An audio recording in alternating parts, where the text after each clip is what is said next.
waxaa jiray nin la yiraahdo Wasiim. ninkani wuxuu qabay gabar uu aad u jeclaa oo la yiraahdo Maria. maalin maalmaha ka mid ah xaaskiisa waxay ku guda jirtay jimicsigii maalinlaha ahaa.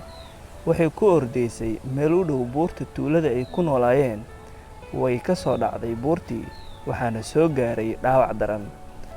waxay caawinaad weydiisatay ninkeeda si uu u badbaadiyo. laakiin musiibada ugu weyn ee markaas taagneed waxay ahayd isbitaalka aad buu uga fogaay oo haddii ay doonayaan inay gaaraan waa inay ku wareegaan buurta. laakiin xaaskiisa ayaa xamili weysay oo waa ay dhimatay. Wasiim aad ayuu uga naxay arrinkaas wuxuuna go'aansaday inuu buurta ka dhex qodo waddo isku xirta magaalada iyo tuulada wuxuuna ku magacaabay magaceeda. Wasiim intuu ku guda jiray arrinkaas wuxuu la kulmay dhaleeceen iyo jees-jees uga imaanayay bulshada inteeda kale oo la yaab ku ahayd siduu hal qof buur dhan waddo uga jeexi karaa.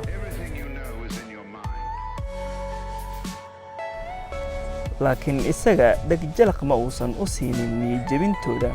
ugu dambayn wuu ku guulaystay waxayna ku qaadatay muddo 22 sano ah ilaa uu ka rumeeyey riyadiisii wuxuuna ugu magac daray xaaskiisii Maria.